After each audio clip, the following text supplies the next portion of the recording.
আলাইকুম। সবাইকে আমার নতুন ব্লগে স্বাগতম জানাই। সবার আগে আমি আপনাদের সবার প্রতি কৃতজ্ঞতা প্রকাশ করতে চাই।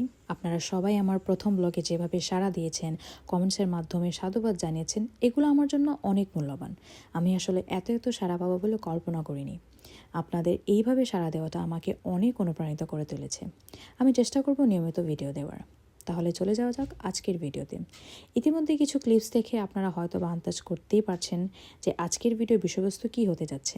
আপনারা যদি ভেবে থাকেন যে এটা কোনো আসবাবপত্রের শোরুম, তাহলে আপনারা একদম সঠিক ভেবেছেন। ছুটির দিন রবিবারে আমরা চলে যাই আইকিয়ার শোরুমে কিছু প্রয়োজনীয় আসবাবপত্র দেখার জন্য।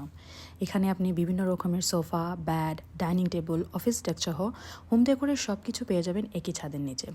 শোরুমে খুব সুন্দর করে জায়গায় জায়গায় ম্যাপ করা ছিল, যাতে আপনি সহজেই আপনার প্রয়োজনীয় জিনিসপত্র খুঁজে পান। আইকিয়ার সবচেয়ে বড় আকর্ষণ হলো এর মিনিমালিস্টিক অ্যান্ড স্টাইলিশ ডিজাইন। এখানে প্রতিটি প্রোডাক্ট এমনভাবে ডিজাইন করা আছে, ছোটো বড়ো যে কোনো বাসাতেই পারফেক্টলি মানিয়ে যায়। শোরুমটা এত বিশাল ছিল যে পুরোটা ভালো করে ঘুরে দেখতে হলে অন্তত 2 থেকে 3 ঘন্টা সময় লেগে যেতে পারে। আমরাও পুরোটা ঘুরে দেখতে পারিনি। দুপুর 2:30 নাগাদের দিকে আমরা শোরুমে যাই, এবং কবে যে দেখতে দেখতে ইফতারের সময় হয়ে গিয়েছিল আমরা বুঝতেই পারিনি। ভেতরে ঢোকার পরই চোখে পড়ে কয়েকটা বেডরুম আর ডাইনিং রুমের সেট আপ। আপনার যদি ওই রকম পছন্দ হয় তাহলে আপনি আপনার বাসা বাড়িতে এরকম সেট আপ করাতে পারবেন, অথবা নিজ পছন্দ অনুযায়ী ডিজাইন কাস্টমাইজও করতে পারবেন। এই যে ছোট ছোট বেডরুমস এর সেট আপ আমার এত ভালো লেগেছিল, মানে একটা বেডরুমে প্রয়োজনীয় সব কিছু নিয়ে এত সুন্দর আর গুছানোভাবে সেট করা ছিল যে কারোরই ভালো লাগবে। আর এই যে জানালাগুলো দেখতেছেন, মনে হচ্ছে না যে বাইরের দৃশ্যটা একদম আসল, কিন্তু না, ওইগুলো ওয়ালপেপার আর লাইটিংসের এফেক্টস মাত্র।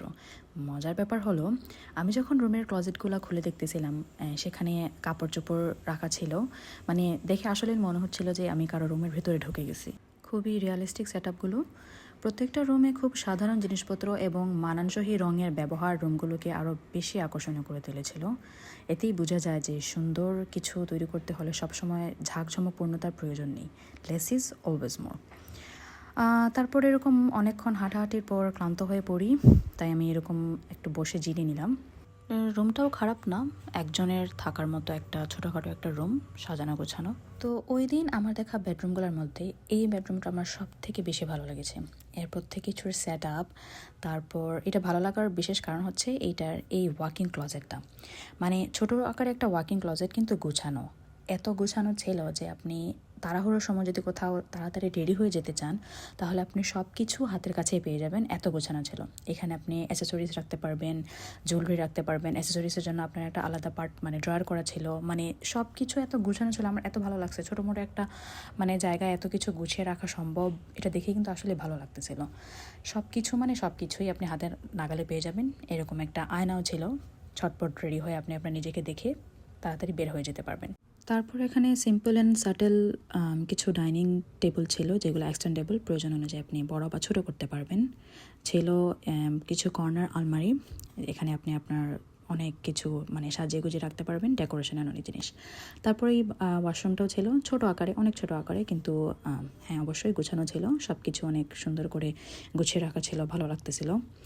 এইভাবেই আমরা অনেক কিছু দেখি। তারপর হচ্ছে এই জায়গাটা, এটা হচ্ছে অ্যাজ ইজ, মানে এখানে অনেক পুরনো, মানে যেগুলো বিক্রি হচ্ছে না, থেকে থেকে একটু নষ্ট হয়ে গেছে, এগুলো অন্যান্য আসবাবপত্রের তুলনায় একটু কম দামে বিক্রি করা হচ্ছিল আর কি। সব কিছুর পর এই জায়গাতে এসে আপনার আসবাবপত্রগুলো বক্সিং করে ডেলিভারির জন্য পাঠানো হয়। তো এই ছিল আজকের ভিডিওটি ভালো লাগলে অবশ্যই লাইক এবং শেয়ার করে থাকবেন, এবং কোনো প্রশ্ন থেকে থাকলে কমেন্ট সেকশনে আপনারা জিজ্ঞেস করতে পারবেন। দেখা হবে অন্য কোনো ভিডিওতে। আল্লাহ হাফেজ।